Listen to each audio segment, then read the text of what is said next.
Halo teman-teman, pada kesempatan kali ini saya dan teman-teman dari kelompok 3 akan membawakan materi tentang konsep persekutuan antar objek dalam ruang. Nah, sebelum kita masuk ke pembahasan materinya, terlebih dahulu saya akan memperkenalkan teman-teman dari kelompok saya. Saya sendiri Dini Kusdwiratri Pascakirihi, dan saya berteman bersama teman-teman saya, yaitu Dwi Rafida Santik Masangleki, Febronia Apolonia Langobelen, Patricia Visita Inalajar, Siprina Maksela Relam, Tamar Siliana Rakaha, dan Yuniati Elizabeth Kono. Nah, berikutnya kita akan masuk kepada pembahasan materi yang pertama, yaitu persekutuan antara dua bidang.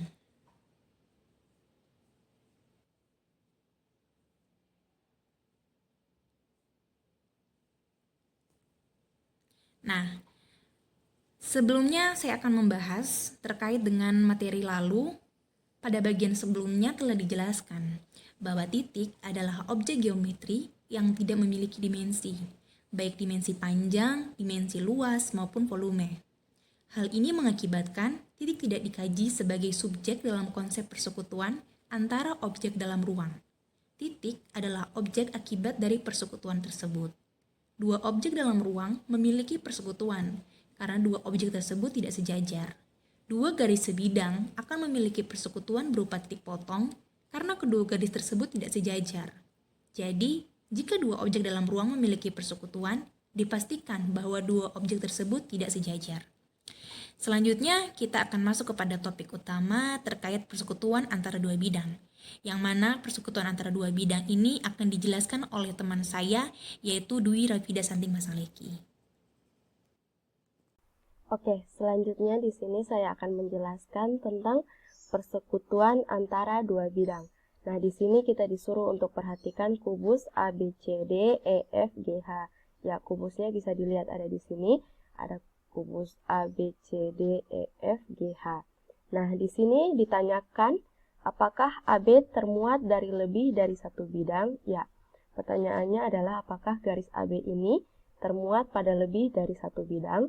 Jawabannya adalah ya, yaitu bidang ABFE dan bidang ABCD. Ya, jadi AB ini termuat lebih dari satu bidang, yaitu bidang ABFE, bidang yang ini, dan ABCD, bidang yang di dalam ini.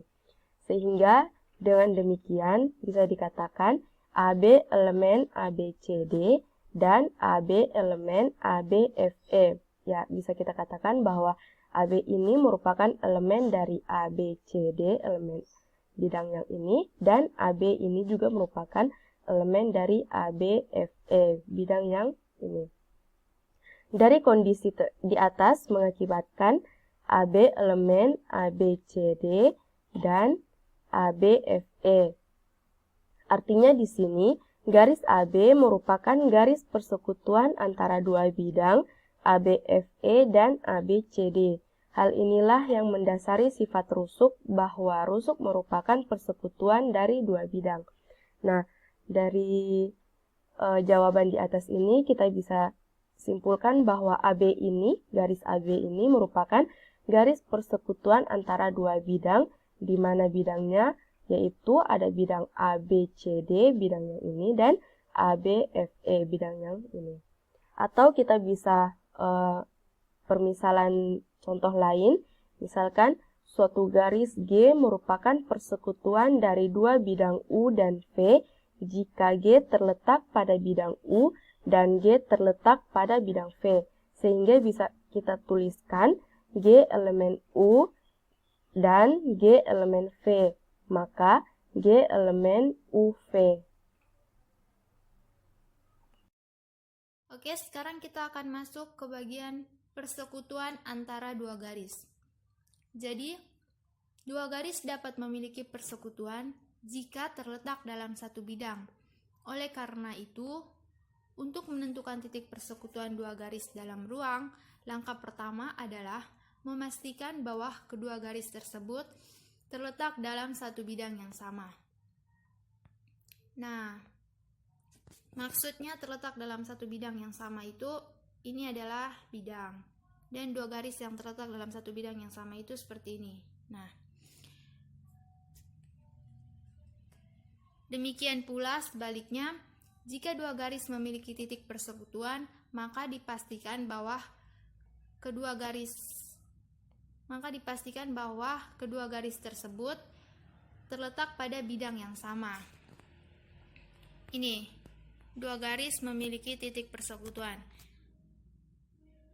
Jadi titik persekutuan sendiri itu adalah titik potong. Jadi ini merupakan titik persekutuan. Jadi jika kedua garis ini memiliki titik persekutuan, maka dipastikan bahwa kedua garis itu terletak pada bidang yang sama. Kubus ABCD EFGH. Pertanyaannya, apakah titik A termuat pada lebih dari satu garis?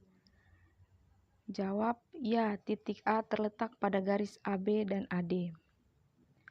Dengan demikian, titik A merupakan titik persekutuan antara dua garis disebut dengan titik potong. Akibatnya, kedua garis AB dan AD terletak pada satu bidang, yaitu bidang ABCD. Garis AD merupakan persekutuan dari dua bidang ABCD dan ADHE, dan garis AB merupakan persekutuan antara dua bidang ABCD dan ABFE. Hal ini membangun silogisma bahwa titik A merupakan persekutuan dari tiga bidang ABFE, ABCD, dan ADHE. Hal inilah yang mendasari sifat dari titik sudut, bahwa sebuah titik sudut merupakan persekutuan dari tiga bidang. Yang berikutnya adalah persekutuan antara garis dan bidang. Nah, perhatikan kubus ABCD EFGH. Jelas bahwa titik A terletak pada garis AE dan pada bidang ABCD. Nah, titik A ini disebut sebagai titik persekutuan. Nah, jika terdapat lebih dari satu titik persekutuan, maka garis akan terletak pada bidang. Selanjutnya, jika misalkan tidak terdapat titik persekutuan sama sekali, maka garis pada bidang akan sejajar. Jika terdapat tepat satu titik persekutuan atau titik tembus, maka garis akan berpotongan pada bidang.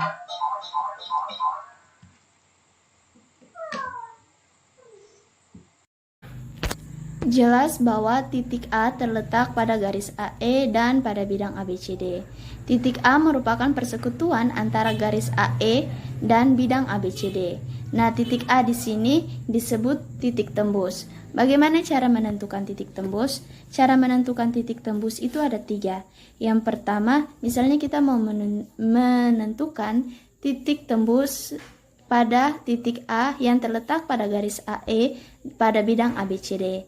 Yang pertama itu buat suatu bidang yang memuat garis A tersebut. Misalnya ABCD di sini kita buat satu bidang yang sejajar atau yang dapat memuat garis AE. Misalnya bidang A, C, G, dan H. Yang kedua, tentukan garis potong antara bidang pertama dan kedua yang telah dibuat. Misalnya garis potong itu disebut garis I dan K. Yang ketiga, tentukan titik potong garis tersebut, garis A dan garis I dan K itu misalnya titik potongnya itu T. Nah, dapat disimpulkan bahwa T merupakan titik tembus pada garis A pada bidang A, B, C, dan D. Pada istilah umum, objek geometri disebut dengan titik tembus. Dengan demikian dapat dikatakan bahwa A adalah titik tembus AE pada bidang ABCD. Nah, suatu titik P dapat dikatakan sebagai titik tembus garis M ke bidang U jika garis M tidak sejajar dengan bidang U, P terletak pada M dan P terletak pada P. Maka dapat kita tulis P elemen M untuk setiap P elemen P sehingga P elemen M, P. Sekian video presentasi untuk konsep persekutuan antar objek dalam ruang dari kelompok 3. Terima kasih.